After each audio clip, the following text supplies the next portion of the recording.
developed with them over these months of intense meetings and negotiations. Thank you. Many thanks, Commissioner. We can now start taking your questions. Andy Bounds. Hi, thanks very much. First day back from holiday, so good timing. Can I just ask a couple of questions? First, when will you put forward the legislative proposal to do what the US wants in order to result it? And how long will it take to get that through the system? And what will be the involvement of the European Parliament in that process? And secondly, can I just ask what qualification EU car producers will have to show under the rules of origin to qualify for the 15% tariff? Thanks. Commissioner. Thank you very much. And so, Andy, welcome back from holidays. And if it comes to your questions, so as you would, I'm sure you probably already have read it. If not, you will, I'm sure, go very thoroughly through the text of the joint statement. There is a paragraph which says that US will apply the 15% tariffs for cars as of first of the month in which the legislative proposals for lowering the tariff is launched. So our firm intention, and we are working very hard with my colleagues at DG Trade, SecGen and all Commission services to present these legislative proposals and launch the process still this month. I informed about this yesterday. Secretary Latnik. He assured me if this is the case, the 15% tariffs would be applied retroactively as of 1st of August, and I believe that this is welcome news for our car industry, who was bleeding a lot of cash over the last few months, and therefore our determination to launch the process this month is very clear. Concerning the rules of origin, of course, this would require more detailed discussions and negotiations. We are preparing for that. But I think that in really more than, I would say, 120, 30 hours of personal face-to-face time I had with my counterparts over the last couple of months, I think we made very clear conclusions. First, there is a huge benefit in having transatlantic standards. Our industry would benefit a lot. The cost will go down. And of course, it would have a huge impact on standard management and standard forming across, I would say, the global economy. And therefore, we decided to work closely on standards, to have a detailed discussions on the rules of origin. But of course, it would require further work. But what is very important that we'll both approach it in a good faith, and I'm convinced that we'll find the best possible solutions for our industries and businesses. Thank you, Commissioner. Carl. Carl de Meyer for Les Echos. Commissioner, you didn't say anything about the digital legislation of the EU. I remember after the framework agreement in Scotland, there were somehow contradictory assessments from the US side and the EU side. Are you confident that now the interpretation is reconciled?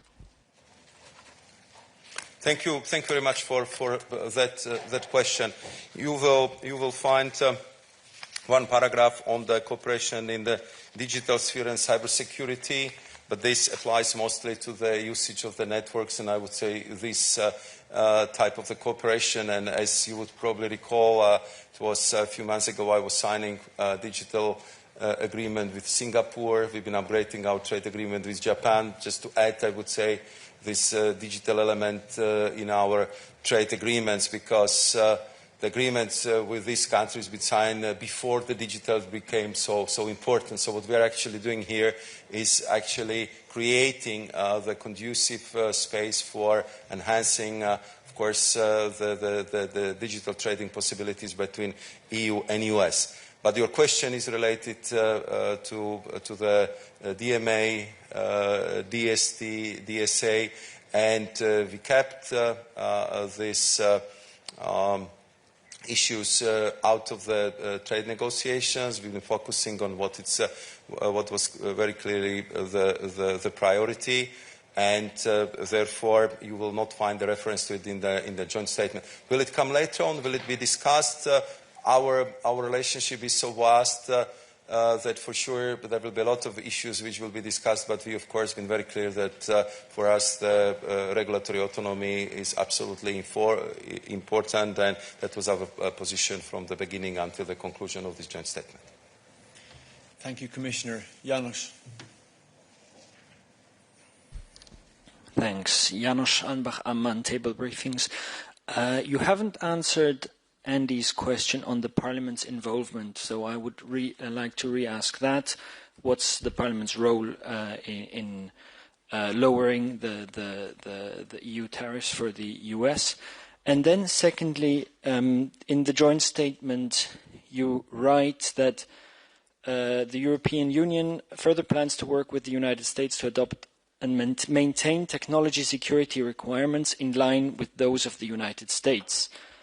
And the United States will endeavor to facilitate such exports once such requirements are in place, referring to AI chip exports. Does that mean that the EU will only gain access to US AI chips once it has applied the US export security or economic security requirements? Thank you very much also for reminding me about the first question. So what I was referring to was that what we are striving at and working very hard on is to launch the process, the legislative process still this month, so our car industry can benefit from retroactive application of the 15% tariffs as of 1st of August.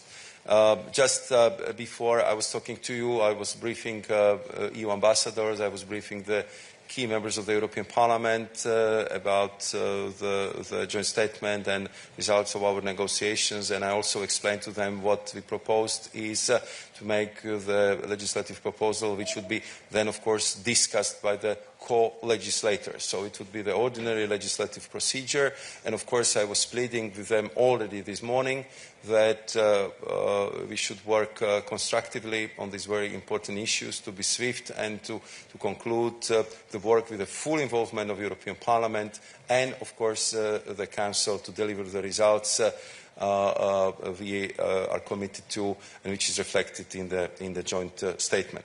Second questions you've been asking about AI chips. I'm sure you would be recalling the surprise of the European Union about one of the last decisions of Biden administration about the so-called diffusion rules, where some of the countries been not allowed to purchase the high-end AI chips. So it was kind of the EU was divided into the two groups, and you can imagine that all member states which have been in the second group were not happy about it at all. So it was one of the first issues I raised with my counterparts. I'm very glad that they took it on board. They understand the importance of the high-end AI chips for European economy. And in the joint statement, what you see is our intention to purchase at least $40 billion worth of these top AI chips for our computing centers in Europe.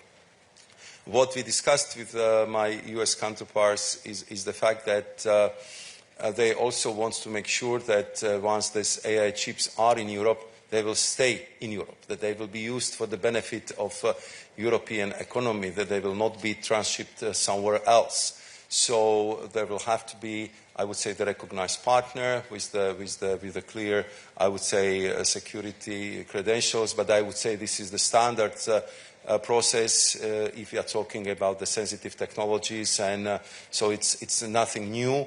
For us, of course, what is important is to have the access to these top technologies, and we are, of course, ready to work together with our US partners to make sure that we, of course, respect all the security requirements of both parties, EU and US, just to make sure that sensitive technology will not end in the wrong hands. And therefore, I do not see any problem with that, because clearly our certified companies are absolutely ready to make sure that the appropriate handling and use of high sensitive top technology, in this case AI chips, will be properly organized and maintained. Thank you, Commissioner. We'll take a couple of questions online, starting with Anupriya from Euractiv. Anupriya, the floor is yours.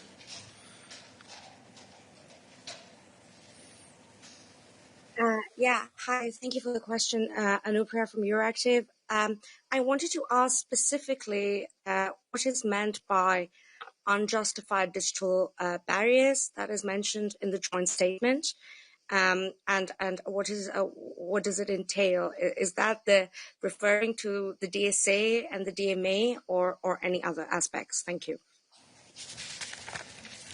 Thank you very much for this question as well. As you know, we will have also the technical briefing after this press conference, and I think you will find that language in the paragraph which is talking about the digital technologies, which is also talking about network usage fees, and this come back to the response I just gave a few minutes ago, that simply for the digital trade sometimes you have to upgrade the rules. You have to see if there are not some non-tariff barriers which are actually prohibiting or limiting the trade in the digital services and digital trading practices. So this is what is behind this paragraph, and of course, as you can imagine, this is a very technical issue, but if you're asking me if this is about regulatory environment, so this is not the case, and this paragraph does not refer to DMA or DSA. Next question. We'll take another question online from Sabina.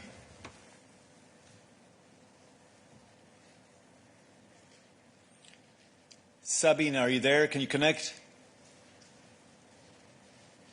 I'm going to give you one last chance, Sabina. Sorry, here I am. Sorry. Can you hear me? Yes, go ahead, please. So, please, what are the prospects for tariffs on wine and spirits? Yeah, the tariffs on the wine, spirits and beer was one of very important offensive interests of the European Union.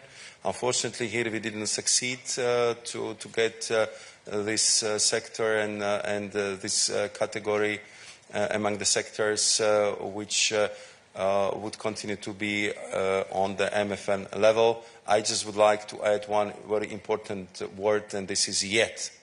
Because our US colleagues, they know that this is our offensive interest. That's something which is very important for us, and therefore I would also refer you to the paragraph which is very important for us, which says that both parties, the United States and the EU, are ready to look at other sectors where we could lower these tariffs in the future. It's not precise wording, I can find it there, but I'm sure you will find it in a joint statement. So these doors are not closed forever. We've been very clear that this is very important for us, and we'll be working with our US partners over the time to open the number of the sectors where we would like to see, for the benefit, I believe, on consumers on both sides and for the benefit of the trade, to further lower the tariffs, especially in these very important categories, to the MFN level. Thank you, Commissioner. Coming back to the room, we have Edith. Thank you very much. Edith Hancock with Dow Jones. Thank you for the question. It's really a follow-up on the wines and spirits. So you say that this has been a big issue for the European Union. We know that member states have been lobbying quite hard for that. It's a huge issue for industry on either side of the Atlantic as well. How soon, when you say yet, how soon do you think exemptions will come out? And can you speak to anything about the appetite from the US side, from all these long conversations you've been having with your counterparts, of, you know, how amenable they would be to that exemption? Thank you. I don't want to say that that would be easy, or that it will happen the next week. Clearly, you know, we've been working on it since we started these negotiations since February, and there have been different opinions. on this issue coming from the US side. In the end, what I understand was very important for our American partners was the balance, the number of the so-called carve-outs, and the overall level and the balance of the agreement, which would be acceptable for the President of the United States. So I would say that what was very important is to stabilize the situation, to start from somewhere. We are starting from the joint statement. We are opting for predictability, certainty in this regard, and of course this would be the issue which would be on the table, and we'll be looking different ways how we can address this issue. So, but I also do not want to be in the position to offer the false promises right now, because we've been working very hard on that. This one we didn't get in, but what I can tell you that there is clear commitment from the European Commission that we'll be putting on the table, and we've been working as hard as we can to expand the number of sectors. And for us, two particular important areas. One is wine, spirit and beer, and second, of course, is steel and aluminium, because these are two sectors where I believe we are mutually complementary, and where I believe that on both sides of Atlantic we would benefit hugely if we would manage to go back to MFN levels. Thank you, Commissioner. I don't see any more hands in the room. I'll come back to you, János. Let me go online again. Finbar. Thank you very much, Olaf. A question on the economic security elements of the agreement. You've said that the agreement says that you will cooperate on outbound and inbound investment screening with the United States. Obviously, in the last administration, this was not terribly popular with member states. The idea that the outbound investment screening would be done in tandem with the White House. Can you explain, Commissioner, how you intend to progress with this, what mileage you see for actually convincing member states that this is necessary, and any sort of concrete ways in which you see that coming into reality? Thank you. Thank you very much for that question. I mean, I'm sure, and I hope, let's start with I hope. I hope that in the coming months, be it by the end of the year or early next year, they will be able to present you economic security doctrine upon which we are working as a European Commission for the whole European Union. And of course, part of that work on this economic security doctrine is very close cooperation with the member states, just to understand where we are, to compare the notes. Different member states have different approaches, and we need something which would be coherent across the board for everyone, so we will not have loopholes in the system, and we will have the same standards. And of course, if it comes to sensitive technologies, I was referring to AI chips. There was a clear understanding from the NATO summit that we need even more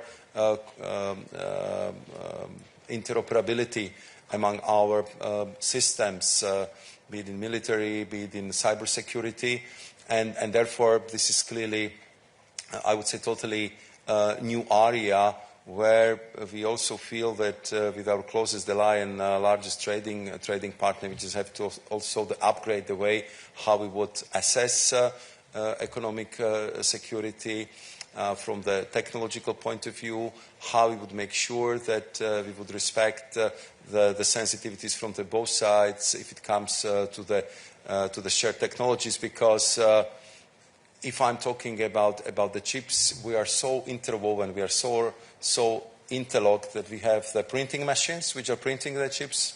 Americans have the designer who are designing them, so it's only natural that we have to work very closely to have the same standards. Another very important aspect, which you will also find in the joint statement, is how we are going to tackle the sector of critical raw materials. I mean, we have seen how this became super sensitive. We had quite a few dramatic moments in the spring and early summer of this year, where simply permanent magnets, rare earth, and other critical raw materials became of short supply to our EU companies. And again, it's only natural that we would look some kind of common solutions, common approaches to make sure that our industry will have what it needs to perform and to work in this direction. So I think that the attitude of our member states is slightly changing.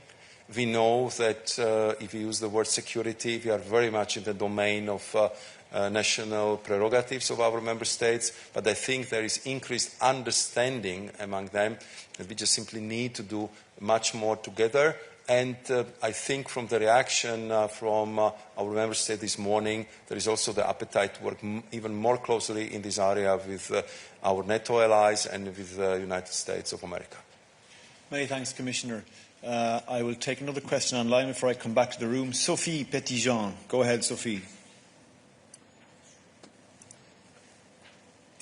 Yes, hello, thank you. Coming back to the unjustified digital barriers, I would like to ask you about a statement from Mr. Lutnick that he gave end of July, where he said that plenty of hours trading left to do, and he mentioned namely digital services taxes.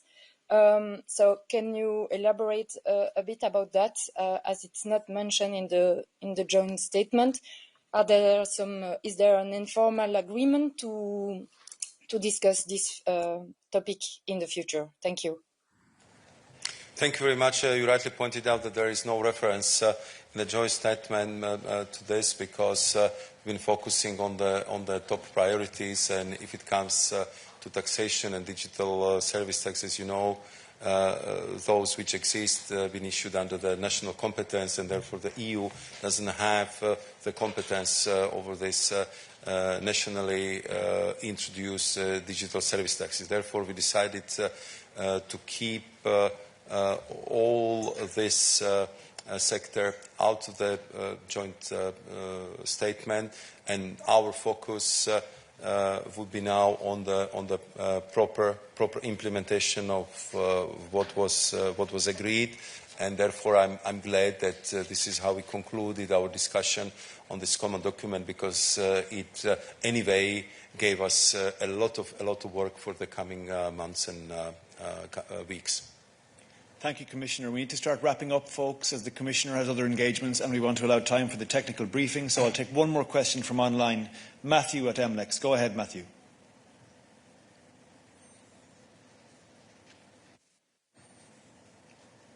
Matthew, push the magic button so we can see and hear you, please. Yes, can you hear me? Sorry. We have you now. Go ahead. Okay, thank you very much. Commissioner, thanks for the briefing. You've repeated multiple times that DMA, DSA were not part of the declaration. I understand that quite well.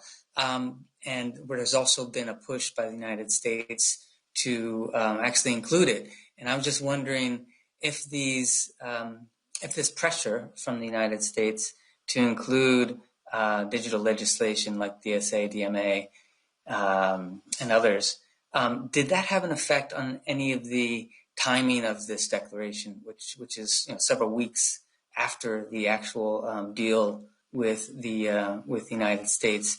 And if you could just give us a little bit of a hint on what Olaf was saying, that you spent days and nights on this. What were the main kind of hiccups or main barriers that kept you the most busy? Thank you very much. Thank you very much. I mean, and Olaf was right, and I think he joined us in some of the trips. I think if I look at it from retrospect, I was the first foreign guest of Secretary Latnik. I remember very well our first phone conversation when I was telling him, the Secretary, you have your confirmation vote tomorrow. It was on Tuesday. So why wouldn't we meet on Wednesday? Because I'm sure you will pass, and let's start talking how to avoid the mutual pain, because I understand what is the mood and what are the plans of the U.S. administration. And I think it was very important first to understand each other points, that what is the attitude towards tariffs, what is the huge priority of the new administration to reindustrialize the economy, which we share, and we have the same goal here in Europe. What would be the main sticking points? How to deal with all the ups and downs and with that hugely dynamic process which we had since that. So I think that if we calculate it correctly, we had over 10 trips. Our team and myself, and as I tell you, it's very well over 120, 130 hours we talk to each other on different topics and various levels. But this is, how it works in US also, because they've been in a transition, so a lot of work has to be done on the so-called level of principles. So only Secretary of Commerce and USTR had the authority to discuss this issue with us. And of course, as you know, the President Trump has eye for the details, and all these trade deals have to be personally reviewed and approved by him. So they've been also looking for the way how to put on the table the proposals which would be approved by the President. So it was rather elaborate, very, very demanding process, but I think that it helped us to really create a quite strong personal relationship on the level of our President Ursula von der Leyen with the President Trump, but also on the level of Secretary Lutnick, Secretary Bessent, Kevin Hassett from the White House, National Economic Advisors Director, but also Jameson Greer and his team at the USTR office. And I think that managing such a huge relationship like we have in this very volatile geopolitical situation, all these would be important in the future. So it was the process of understanding each other, looking for the common solutions, and then also clearly pushing forward for the European general interest and for our priorities, and paving the way that this is not the end, this is the beginning, and we can bring many more positive solutions in the future to our mutual cooperation. So this is how I would describe it, and we clearly would use that invested capital in the future as much as possible. Many thanks to you all for joining us in person and online. Commissioner Sefcovic, thank you for being here and for explaining this to us in such great detail. Thank you to our interpreters and technical people here. To remind you, ladies and gentlemen, that our press release, a question and answer document and the full joint statement are available online for you to peruse. We'll take a quick break now and we come right back for the technical briefing. Many thanks to you all and good afternoon.